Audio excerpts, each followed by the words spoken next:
Welcome back, everyone, to another video in our piping stress analysis course. In the last module, we learned about the different loads that act on a piping system: primary, secondary, and occasional, and the stresses they create inside the pipe wall. But here's the thing. In the real world, engineers don't check these loads one at a time. They check them in specific combinations. In this module, we're going to learn exactly what those combinations are and how they're built. Here's what we'll cover in this module. First, the 4 standard load cases defined by ASME code. We'll go through each one and understand exactly what it checks. Second, how the allowable stress is calculated for each of these combinations, because each one uses a different code paragraph. And third, we'll look at a real example of how Caesar 2, the industry standard piping stress software, automatically generates these load combinations for you. So why do we need combinations at all, instead of just checking each load separately? Think of it this way. A pipe doesn't experience its weight on one day and its internal pressure on another.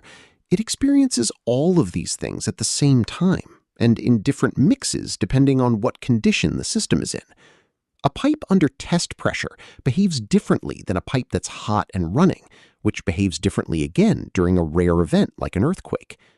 That's exactly the gap that ASME B31.3, the process piping code, fills. It's one of the most widely used codes in this kind of analysis.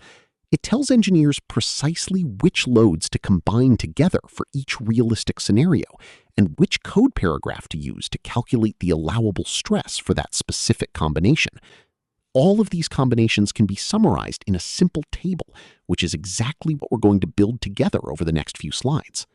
There are 4 standard cases we need to know. Let's preview them before we go deep into each one. Case 1 is the hoop case. It only looks at maximum pressure. Case 2 is the sustained case, operating pressure plus the system's weight. Case 3 is the expansion case, driven by the maximum expected temperature difference. And case 4 is the occasional case, weight and pressure plus something rare like wind or an earthquake. Notice something important here. Each case includes a different combination of loads, and each one is used to check different stress components. On top of that, and this is key, the allowable stress in each case is calculated differently too. Let's go through them one at a time. The first case is called the hoop case. In this case, the system is checked against maximum pressure only, and that maximum pressure is normally around 1.5 times the normal operating pressure. Think of this as a stress test scenario. What happens if the pressure spikes well above what the system normally sees?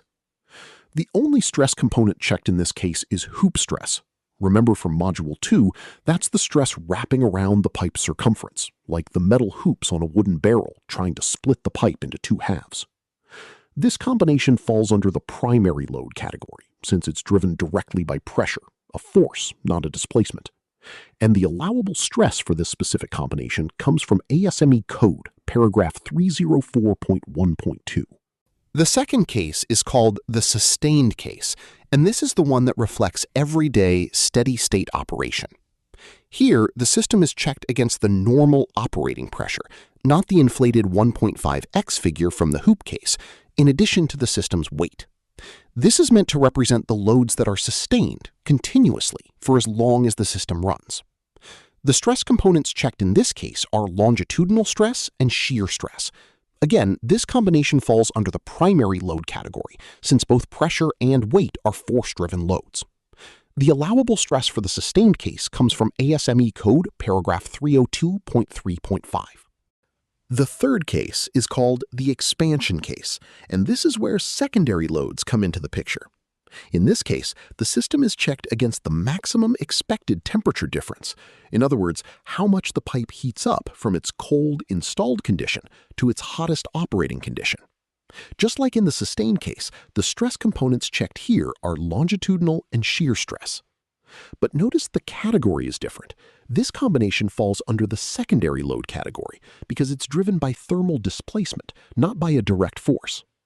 Interestingly, the allowable stress for the expansion case is calculated from the same code paragraph as the sustained case, 302.3.5, But as we'll see in a moment, the actual allowable value works out differently because of how secondary loads are treated. The fourth and final case is called the occasional case. Here, the system is checked against the combined effect of the system weight and internal pressure, the same everyday loads as the sustained case, but with one addition, an occasional load layered on top, such as wind or an earthquake. Since these events are rare, this represents a worst-case, short-duration scenario rather than everyday operation. The stress components checked here are, once again, longitudinal and shear stress. This combination falls under the occasional load category, and its allowable stress comes from ASME code paragraph 302.3.6. Let's pull all four cases together into one summary, because this is the table you'll want to remember. The hoop case checks maximum pressure alone, evaluates hoop stress, falls under the primary category, and uses code paragraph 304.1.2. The sustained case checks operating pressure plus weight, evaluates longitudinal and shear stress, falls under primary, and uses paragraph 302.3.5. The expansion case checks the maximum temperature difference, also evaluates longitudinal and shear stress, but falls under the secondary category, even though it references the same paragraph, 302.3.5. And the occasional case checks weight, pressure, and an occasional load like wind or earthquake, evaluates longitudinal and shear stress, falls under the occasional category, and uses paragraph 302.3.6. The one rule to take away here: never mix the allowable stress from one case with the loads from another. Each case has its own matched pair of loads and allowable stress. Treat them as a set. Now that we understand the code requirements, let's see how this actually gets applied in practice using Caesar 2, the piping stress software most engineers use day to day. Caesar 2 doesn't make you manually build each of these combinations by hand. Instead, it can automatically generate load combinations that satisfy ASME code requirements based on the load components you've defined for your model: weight, pressure, temperature, and any occasional loads. It's worth noting up front, the exact number of cases Caesar 2 generates depends on how many different temperature and pressure conditions you've defined for your system. What we're about to look at is just a simple representative example, the methodology, not necessarily the exact case count you'll see on every project.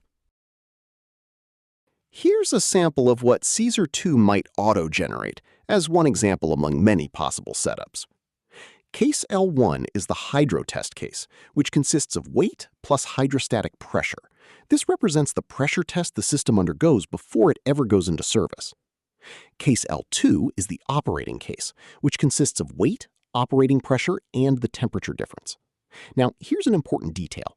This particular case is not one of the four cases ASME code uses to check system stresses. Caesar 2 adds it for a different purpose, to help determine the maximum forces acting on the pipe supports. Case L3 is the sustained case, weight plus operating pressure, which lines up directly with the ASME sustained case we covered earlier. Case L4 is the expansion case, and this one is calculated a little differently. It's simply case L3 subtracted from case L2. Since L2 includes the temperature effect and L3 doesn't, subtracting the two isolates just the thermal expansion contribution, which is exactly what the ASME expansion case is meant to evaluate. And finally, case L5 is the occasional case, layering an occasional load like wind or an earthquake on top of the sustained condition. Keep in mind, this is just one sample sequence. The actual number of load cases Caesar 2 generates will vary depending on how many temperature cases and pressure cases you've defined in your specific model. What matters here isn't memorizing L1 through L5 exactly. It's understanding the methodology Caesar 2 uses to turn ASME code requirements into a working set of load cases. Let's wrap up with a quick recap. 1.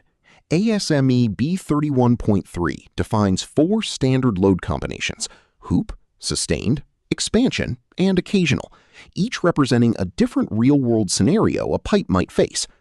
2. Each case checks a specific set of stress components against an allowable stress pulled from its own code paragraph, 304.1.2 for hoop, 302.3.5 for sustained and expansion, and 302.3.6 for occasional. 3. Caesar 2 automates the process of building these combinations, generating cases like L1 through L5 based on however many temperature and pressure conditions you've defined for your system. 4. The expansion case is typically derived as operating minus sustained, a simple subtraction that isolates the thermal effect on its own. That's it for this video. In the next module, we'll shift gears and look at the different types of supports used in piping systems, the hardware that actually carries all these loads we've been discussing. Thank you, and see you in the next one.